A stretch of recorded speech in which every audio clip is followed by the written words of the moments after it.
Hey, good evening, everybody. This is Dan here with David's Relacing. I'm going to show you how to lace the palm on a glove. The palm run obviously connects the two layers of the leather. Starts in the back here between the pinky and the index finger, runs through, and then ends over on the thumb. And depending on the model, if it's a Wilson, it'll loop through here. Most gloves will come out over here somewhere. So I've already got a piece of lace. Now this lace has been skived. You can see it's a little bit thinner than normal. And usually about 28 inches will do the palm on any glove. This gives you a little bit of room to work. So that's kind of a good length there. 28 inches is a little less than half of the length of a 6-foot piece of lace. You can use the other half, obviously, for the heel lacing. All right, so what I'm going to do is I've already got my needle on. I'm going to start in the back. I'm going to go right through the hole. I'm going to look over on this side, and I'm just going to feel my way through. Now, depending on the glove, this first hole on this side could be up here at the top. It could be even lower down. You just need to kind of pay attention to where that first hole is, because it would be, kind of a blunder to start in there and have a hole missing or unfilled up here. Plus, it can kind of throw off the rest of your laces when there's the laces that are doubled up. All right, so I'm going to pull that through. This is my treasured Gloveworks Pro Steer hide here. It's been pretty broken in. Hasn't got a lot of use, obviously. The inside looks real nice and red. It's got a thin down heel pad.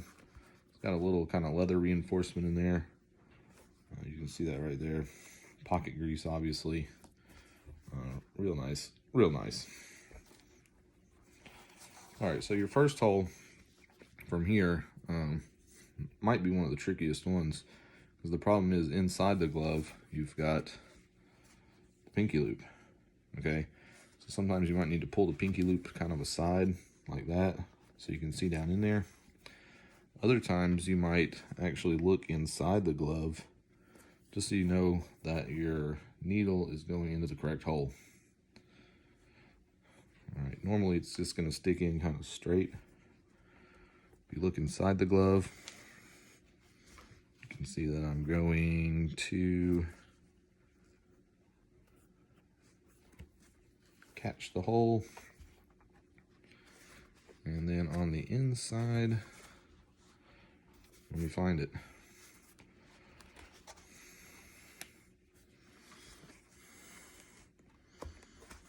It's like this sometimes. All right, let me see. Interesting. Is that it?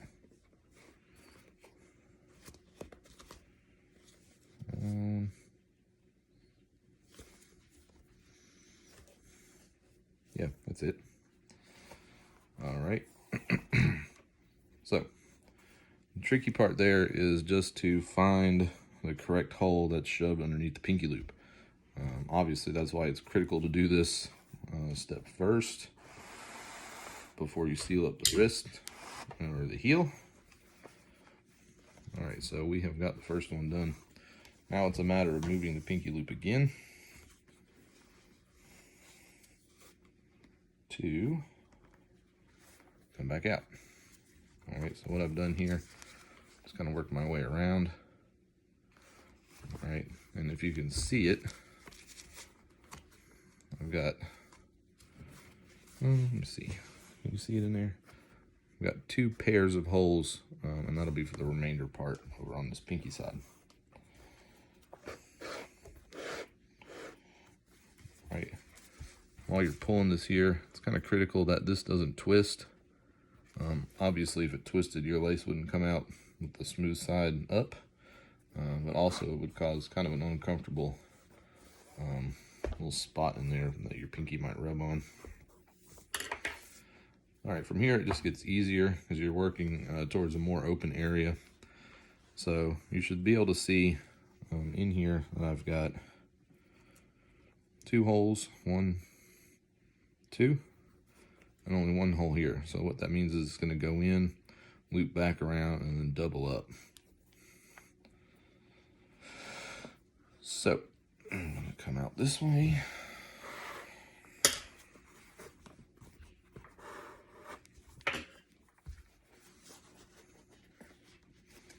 All right, that's the one. And I'm going to go in the second hole, which you can see is right here. And I'm going to come out that same hole.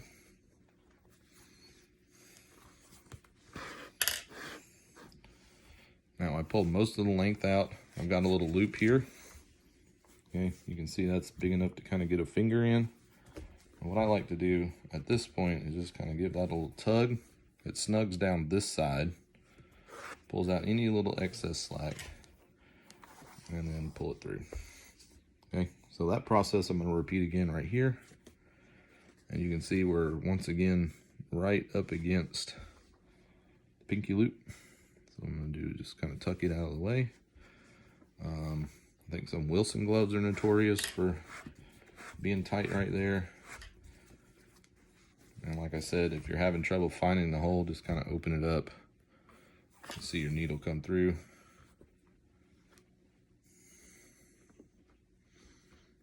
This kind of helps you see it a little bit. All right, so I'm pulling this through. I'm going to leave just a little bit so I can give it a tug. And then I'm going to finish up on this side by coming out right along the heel. All right, so this gets just the slightest twist. Come back here. Let's go back the other way. We're on the home stretch here. Now these are obviously easier because they're easier to get to. Unfortunately, on a lot of gloves that are cracking on the inside, the little tiny strip between those two, or these two could blow out. Some gloves just get a huge hole right here. Some of this whole thing deteriorates. So this is kind of a fragile area. That's why I recommend just over and over and over. Can't recommend it strongly enough to look for gloves that are shell leather all on the inside. So you can see that, the liner, the roofs of the fingers, thumb loops, all that's the same leather as the shell. It's going to be your most durable type of glove on the inside. So that just helps eliminate any kind of issues, because the leather on the outside of the shell is obviously going to be durable, so it'll be durable on the inside. All right, so I'm just going to quickly go through this. It's pretty repetitive right here, so I'm just going to go into the first hole on the inside. I'm going to make sure that I'm in the proper hole right here. So this one will be doubled up, and this one will be doubled up.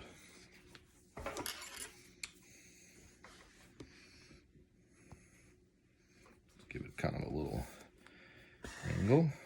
Okay, and right there, we just give it a little tug.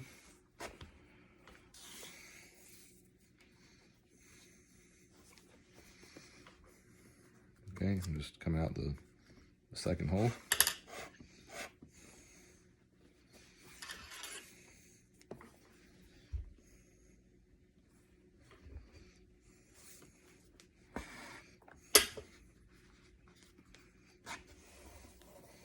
All right, and from here, it's just a basic in and out. Pretty easy to follow. Hope you can kind of see on the video. Go in at the top, come right out the bottom. All right, so let me see if you can see this.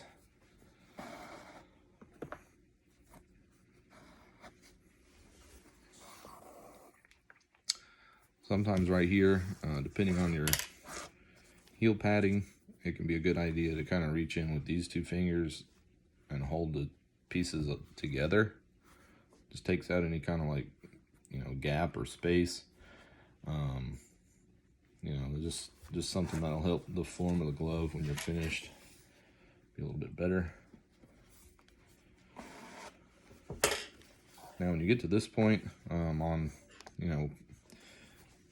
newer Rawlings, newer Wilsons. At this point, you're going to be going in kind of behind the padded thumb loop. So just like we had to do on the pinky, where you had to kind of move stuff out of the way and like expose those holes on those newer gloves, these two holes on the inside are going to be tucked right behind that padded thumb loop, which really kind of hides them. So you want to make sure you're going through the holes and not the little entrance for the thumb loop itself.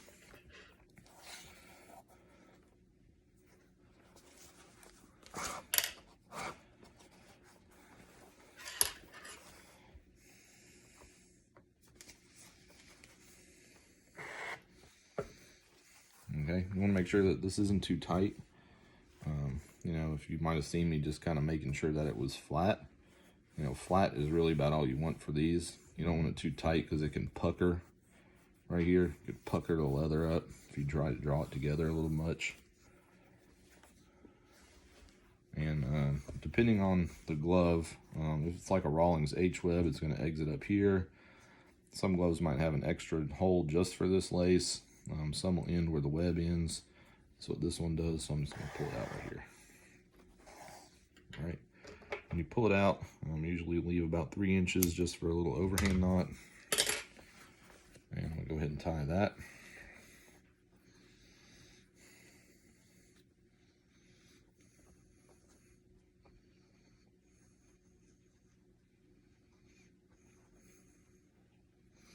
That's kind of what I start with.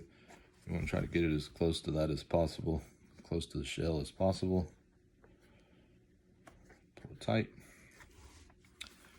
And then finally, I'm going to trim that up.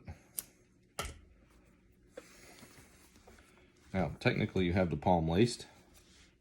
Okay, everything's connected, everything's sealed together.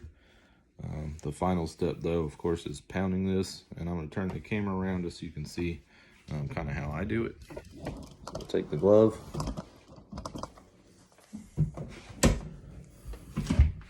Take my weight.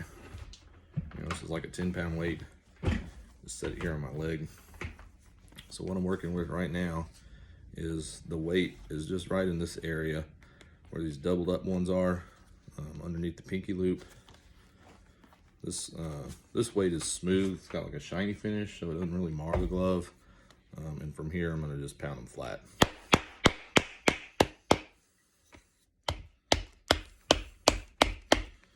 Right here, I'm just working those ones under the pinky loop. Depending on your design, you may be able to kind of like fold that back and hold it, and then pound right there. Or you might need to flip the glove over and kind of work your weight up under there. All right, so that's kind of like step one. Pounding the big bumps flat. And then if we come back over here, well, final finish is kind of the ends. A lot of people won't pound this. It's just like a finishing thing, just a couple taps. And then over here, just to kind of seal it together, I like to have the glove like this. Pound those flat as well. All right, so that is how I lace the palm on the glove. I usually give it a little buff afterwards. All right, so that is completed. Some different designs that you might see. Certain Mizunos have another one that's doubled up here. A lot of youth gloves or lower line gloves, they just go in and out all the way. So this pattern right here is repeated. Certain gloves might have a hidden palm run. So what that'll be is it'll be another piece of leather that's sewn over right here that hides this. So what you would do is just fold that up, kind of lace underneath it, and then that just makes it a little bit cleaner in here and kind of protects the lace. So that's how I lace the palm on a glove. I used my Glove Works here and some nice brown lace. But if you've got any questions, tips, or concerns, just let me know. Thanks a lot.